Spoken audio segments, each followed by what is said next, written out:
अब हमें फिर से उसी तरह तैयार रहने की आवश्यकता है, क्योंकि आपका प्रधानमंत्री आपके लिए काम ही नहीं कर रहा है, आपकी रक्षा ही नहीं कर सकता।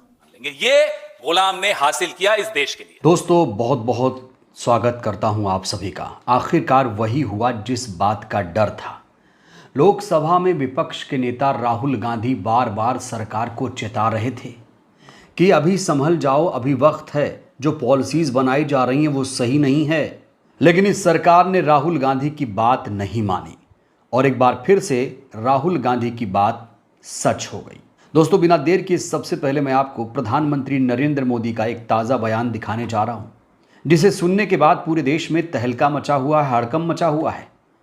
लोग इसको सुनकर देखकर यही कह रहे हैं, क्या देश में फिर से लॉकडाउन लगेगा? देखिए सर। इस युद्ध के कारण दुनिया में जो कठिन हालात बने हैं, उनका प्रभाव लंबे समय तक बने रहने की आशंका है।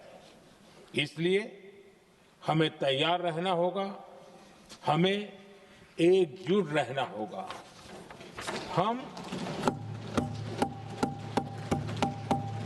हम कोरोना के समय भी एकजुटता से ऐसी चुनौतियों का सामना कर चुके हैं। अब हमें फिर से उसी तरह तैयार रहने की आवश्यकता है। धीरज के साथ, संयम के साथ, शांत मन से हमें हर चुनौती का मुकाबला करना है।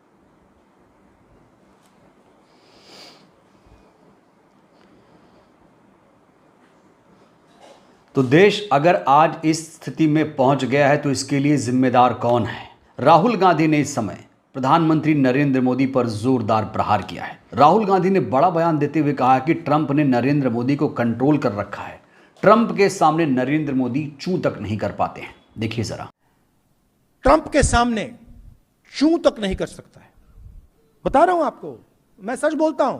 ट्रंप कहता है कि हिंदुस्तान और पाकिस्तान का युद्ध उसने रुकवाया। आप देखो क्या अपमान, हमारी सेना का अपमान कर रहा है। कहता है हिंदुस्तान के जहाज गिरे, 7 जहाज गिरे, मैंने युद्ध रुकवाया। मोदी जी के मुंह से चूं तक आवाज नहीं निकली। एक बार नहीं बोला, 50 बार बोला उसने, बोलता रहता है। हमारा प्रधानमंत्री एक शब्द नहीं बोल पाता। क्यों? कंट्रोलर हाथ में उसके है।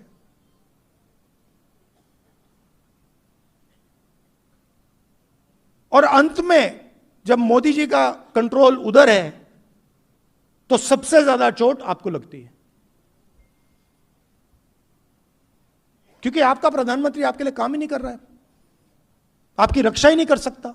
तो प्रधानमंत्री नरेंद्र मोदी ने जिस तरीके से लोकसभा में यह बयान दिया कि जैसे स्थिति कोरोना में थी, अब वैसी स्थिति देश के सामने आ सकती है, इसको लेकर लोग यही कह रहे हैं कि अब पलायन के लिए तैयार रहिए, बेरोजगारी के लिए तैयार रहिए, भूखमरी के लिए तैयार रहिए, क्योंकि ईरान इजराइल युद्ध का सबसे बड़ा असर हमारे देश पर पड़ रहा है।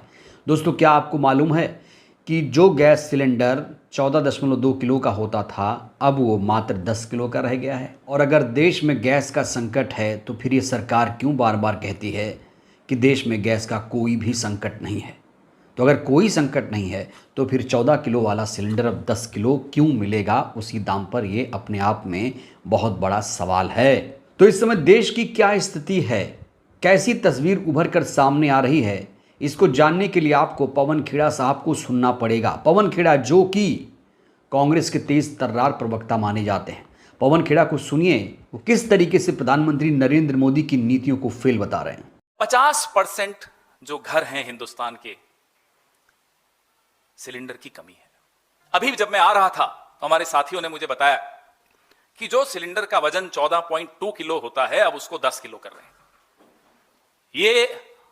ये गुलाम की देन है। बड़े बड़े उद्योग, छोटे उद्योग बंद होने की कगार पे हैं।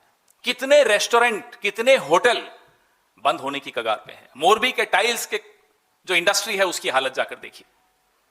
देश का कोई कोना ऐसा नहीं बचा कि गुलाम की गलतियों का खामियाजा जिसने नहीं भुगता। 60,000 मेट्रिक टन बासमती चावल जो भारत एक्सपोर्ट करता है, अटका हुआ है समुद्र में।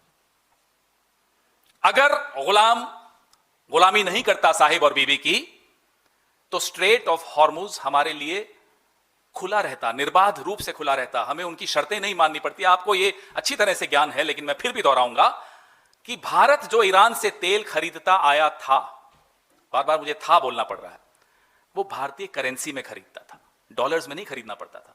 ये हमारे रिश्तों की समृद्धि थी, ये हमारे रिश्तों की ताकत थी कि हमारे फॉरेन एक्सचेंज पे प्रेशर नहीं पड़ता था। हम भारतीय करेंसी में ईरान से तेल खरीदते थे, वो पैसा भारत के बैंकों में जमा होता था और जो वो हमसे ट्रेड करते थे उसमें एडजस्ट हो जाता था। सुना है 8 देशों से अब ईरान नेगोशिएशंस कर रहा है। स्ट्रेट ऑफ हॉर्मुज में जो व्यापार होगा, उसके जरिए जो सामान आएगा, उसको लेकर उन 8 देशों में हम भी हैं।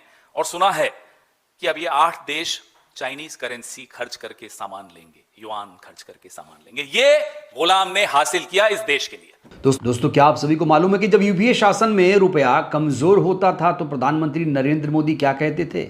याद दिलाऊं? ऐसे नहीं होता मित्रों, मैं शासन में बैठा हूं, मुझे मालूम है इस प्रकार से रुपया इतनी तेजी से गिर नहीं सकता।